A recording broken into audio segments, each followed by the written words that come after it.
નમસ્કાર.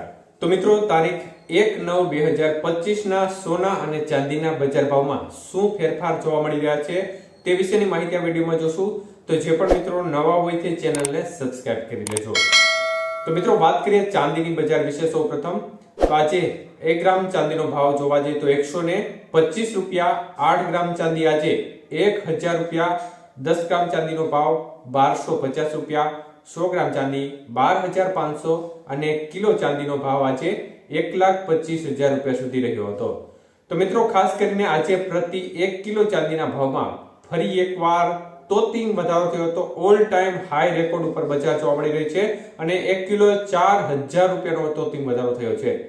તો 22 કે સોનાના ભાવ જોઈએ તો 1 ગ્રામનો ભાવ 9,626 રૂપિયા, જ્યારે 8 ગ્રામનો ભાવ 77,008 રૂપિયા, 10 ગ્રામનો ભાવ 96,260 રૂપિયા અને 100 ગ્રામ સોનું આજે 9,62,600 રૂપિયા સુધી રહ્યું હતું. તો 22 કે સોનાના 100 ગ્રામના ભાવમાં 100 રૂપિયાનો વધારો જોવા મળ્યો હતો.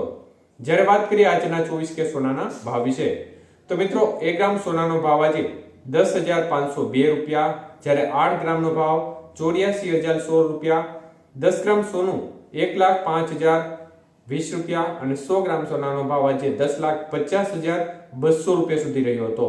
તો 24 કે સોનાના 100 ગ્રામના ભાવમાં આજે 200 રૂપિયાનો વધારો જોવા મળ્યો હતો. જ્યારે વાત કરીએ આજના 18 કે સોનાના ભાવ વિશે તો 1 ગ્રામ સોનાનો ભાવ આજે 7,874 રૂપિયા, જ્યારે 8 ગ્રામનો ભાવ 63,008 રૂપિયા, 10 ગ્રામ સોનું 78,740 રૂપિયા અને 100 ગ્રામ સોનું 7,87,400 રૂપિયા સુધી રહ્યું હતું. તો 18 કે સોનાના 100 ગ્રામના ભાવમાં 100 રૂપિયાનો વધારો જોવા મળ્યો હતો. તો બજારની એકંદર સ્થિતિ જોવા જઈએ તો સતત એક ધારો વધારા તરફી માહોલ જોવા મળી રહ્યો છે. જો કે ચાંદીની બજારે અત્યાર સુધીની ઓલ ટાઈમ હાઈ સપાટી ધારણ કરી લીધી છે. 1,25,000 રૂપિયા સુધીની સપાટી પર અત્યારે ચાંદી મુવમેન્ટ કરી રહ્યું છે.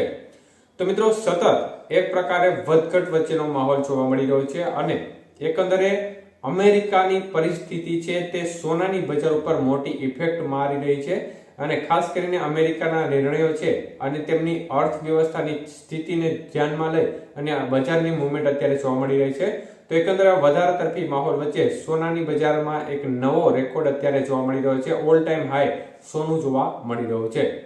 ત્યારે મિત્રો, આગામી દિવસોમાં પણ જો આ પ્રકારની સ્થિતિ વિવિધ પરિબળો અસર કરતા રહેશે તો હજી બજાર વધવાની સંભાવનાને પણ નકારી શકાય નહીં. જોકે અત્યારનું જે લેવલ છે તે એક પ્રકારે સર્વોચ્ચ લેવલ ગણી શકાય અને આ લેવલથી થોડું વધુ મોટી મુવમેન્ટ થવાની સંભાવના અત્યારે ઓછી રહે, પરંતુ તો પણ કંઈ એવા મોટા નિર્ણયો હોય જે બજાર ઉપર ઇફેક્ટ કરી શકે છે. તો આગામી દિવસોમાં શું સ્થિતિ થશે તે બાબતની સતત માહિતી પણ તમારા સુધી આપવામાં આવશે. આભાર.